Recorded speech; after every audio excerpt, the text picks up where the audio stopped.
we're now going to open up the questions. Not until 7:30. We didn't plan an ending time. We have one more. We're just going to We're film. trying to cap it at 15 minutes.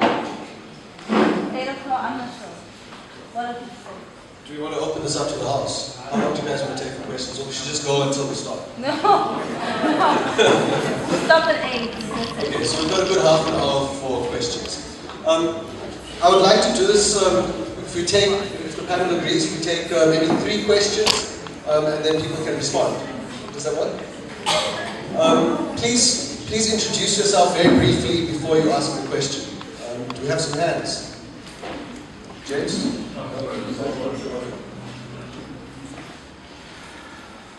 Certainly there's got to be somebody with a question.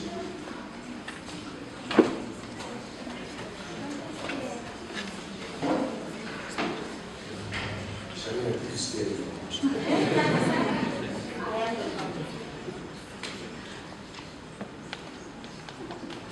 Professor, break the ice. Come on. Does the panel want to respond to any of each other's presentations? I think everybody, some of the issues that Crazy raised around the framings, around European modernism is hugely important because if we're talking about decolonialist thesis, then we have to disengage and de-linked from always having the centrality of Western fine art history at the center of the conversation. And it's really problematic that in 2016, a university gallery would be so unreflective in such a position and in perpetuating these labels so unproblematically. You know, by saying sentences like, yes, there are many versions of European modernism. Yeah, which ones? Okay. Are we still having conversations about black abstraction and figuration? Why are we not having conversations about why the Wikipedia entry still does not list Mandoba in the foundation of the Cobra movement? Where is that scholarship being done? And also just to, you know, the ideas about the Wits Art Museum collection, and that these are only works from the Wits Art Museum collection. Well, if there isn't a David Kolwane or a Lalita Tiwarilal or a Mandoba there, or whatever it is, then we need to say what's wrong with that collection. Okay? When we can spend monies on some really trite exhibitions by white artists, why is there no, especially in something that's called an art museum, is this recuperative project not a priority one? And also in creating bodies of substantial knowledge that contribute to how we then move South African and African art history forward. And just another note, which I kind of let go, but you know, the claim that these people have been influential as supervisors. I just want to talk to the trauma that many black scholars have experienced at the hand of these white supervisors because black academics have been kept out of departments of art history and visual culture and visual arts across the country. That situation has little changed. Rhodes Department, Art History Department at the moment has the most progressive art curricula in the country. But that's because of the institution, of the pressure that's being put onto the department at the moment. I don't think the School of the Arts is anywhere close to that. I think UCT remains a bastion of whiteness, and part of the challenge is that with the fees must fall and the roads must fall movements, that has given them new currency to the kinds of struggles we have had within these institutions. There's been a demand from the student body, which is the major body, to say there has to be transformation in all these various capacities, because then they trickle from one end to the other. Art history and the things we read in books is directly related to the kinds of people who teach them. And it's never about no white bodies, no male bodies. It's about, do you have a sense of radical, conscientized politics that wants to see the furthering of African and South African arts into a new paradigm?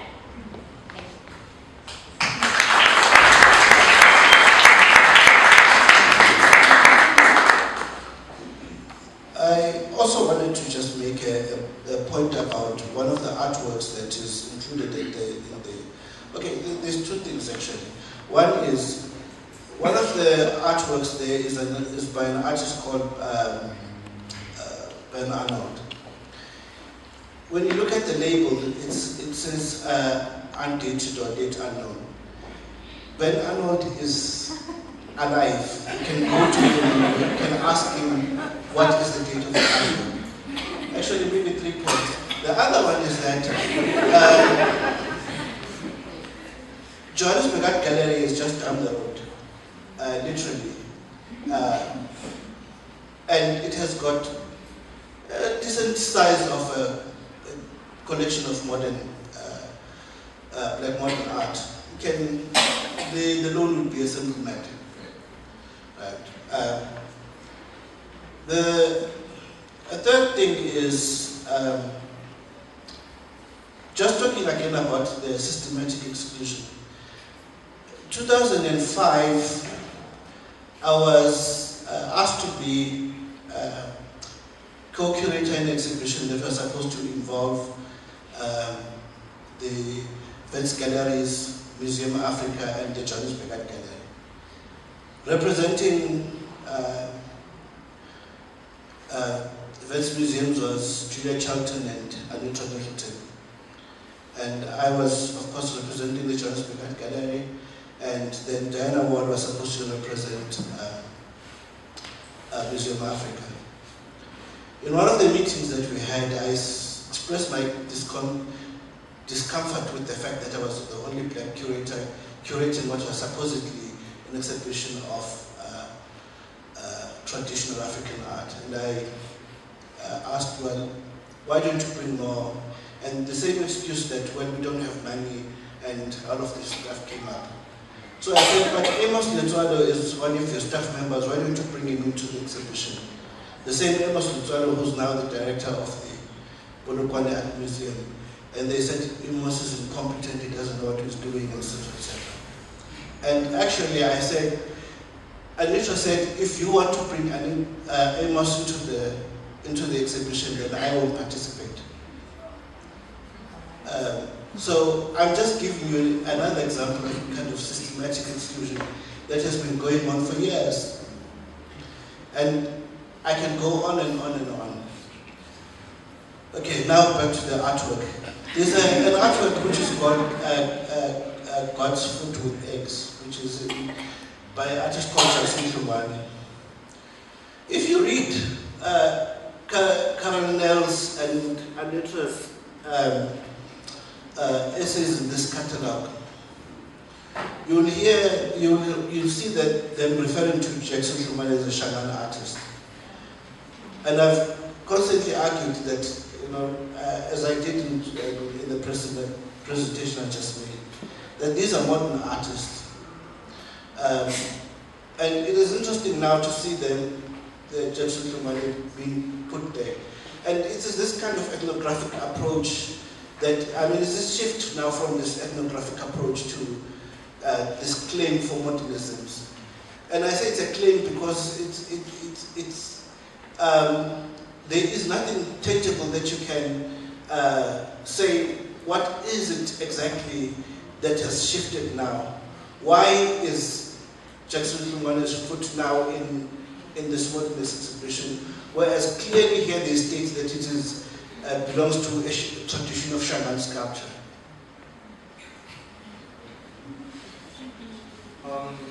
If I were to add to that, I always think like South African whiteness has like this issue of growing irrelevant.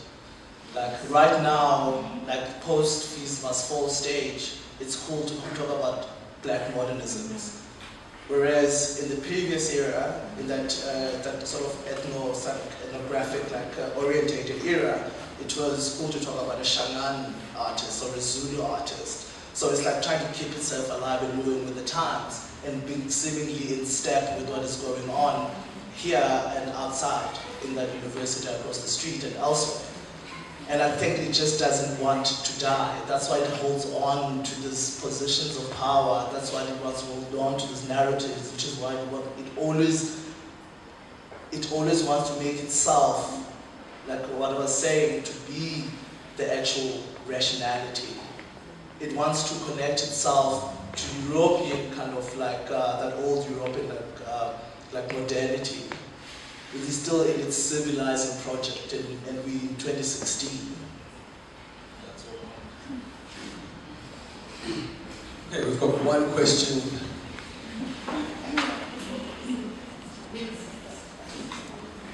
Okay, so my name is Malibona.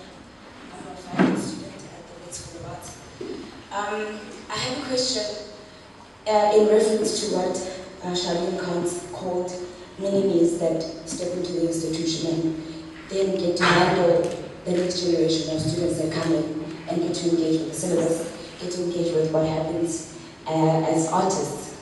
I think one of the questions would be, how do we then start to reconstruct how these institutions interact with students, especially when you would like to say mini-me's would enter into an institution and black students have to deal with the idea of not being able to sometimes voice out the things that they want to say because they're stifled by the institution. When a lecturer holds the power to determine your future, to determine whether you eat or not, how do you deal with that?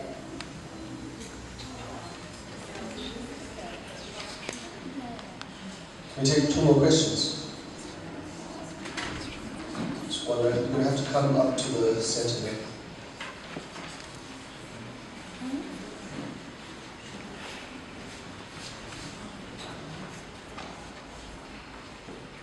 Good evening, how are you? Can you all hear me? Yes. Okay, I kind of want to piggyback on that question because I think we give a lot of power to the institution. And so my question is, as people, learned people of power wherever you are, in your galleries, in your classrooms, in your museums, what are you doing? What's your action to counter some of this? What is your responsibility and the steps that you take daily to mentor young scholars? You know, I don't know everyone in the room, but I know there's a lot of PhD students, black women who study art in this room. What are you doing to take on some of those roles that the institution can't provide us?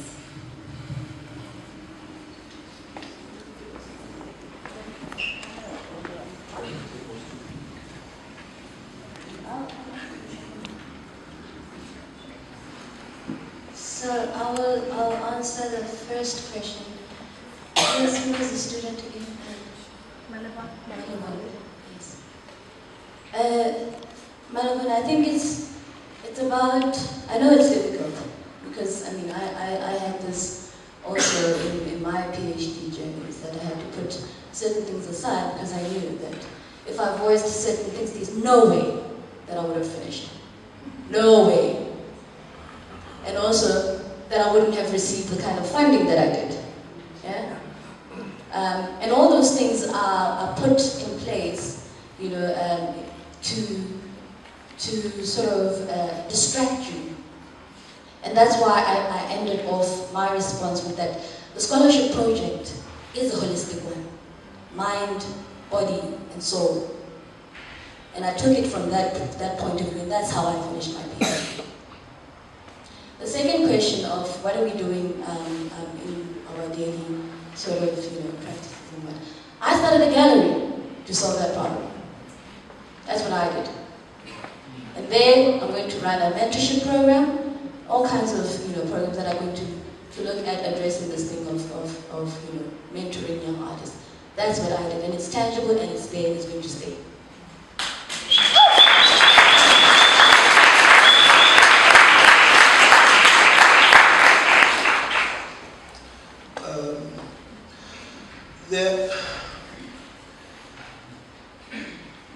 There are many, well, one of the things that, for instance, we sometimes rack our brains over, what shall we do, decolonize the institution, where our reference points are.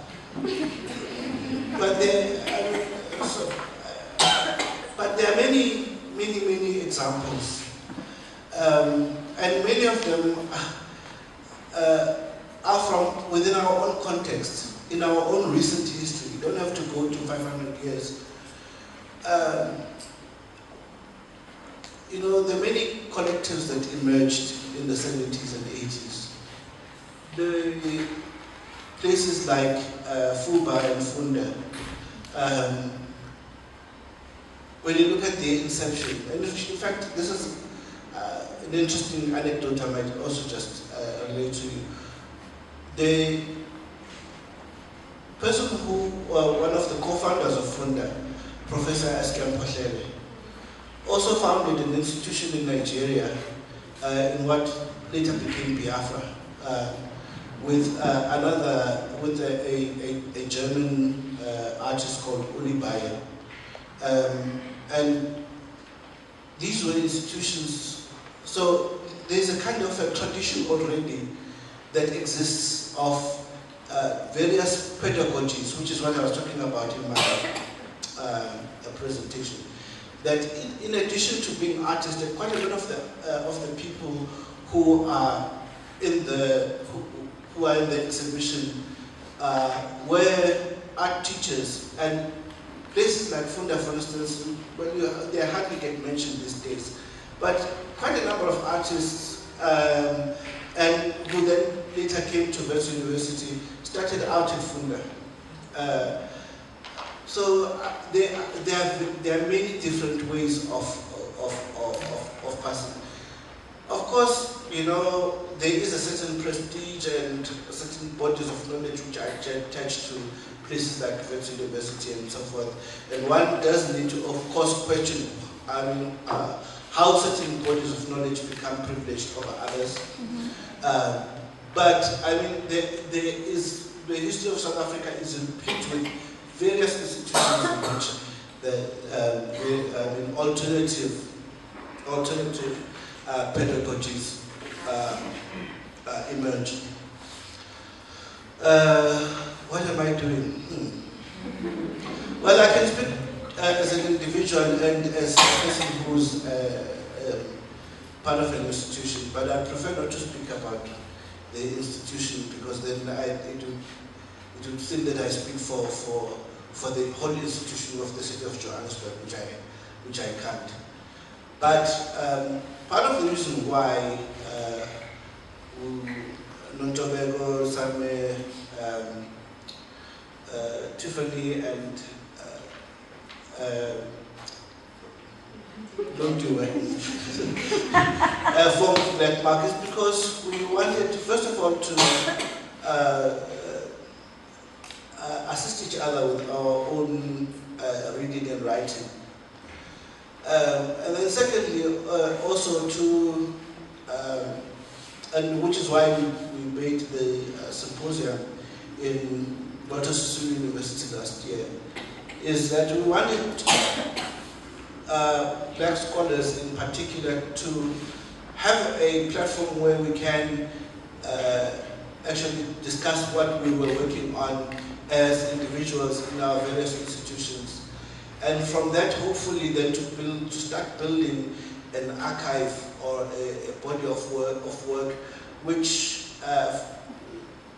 people now and in the future hopefully can refer back to and say, this is what we know.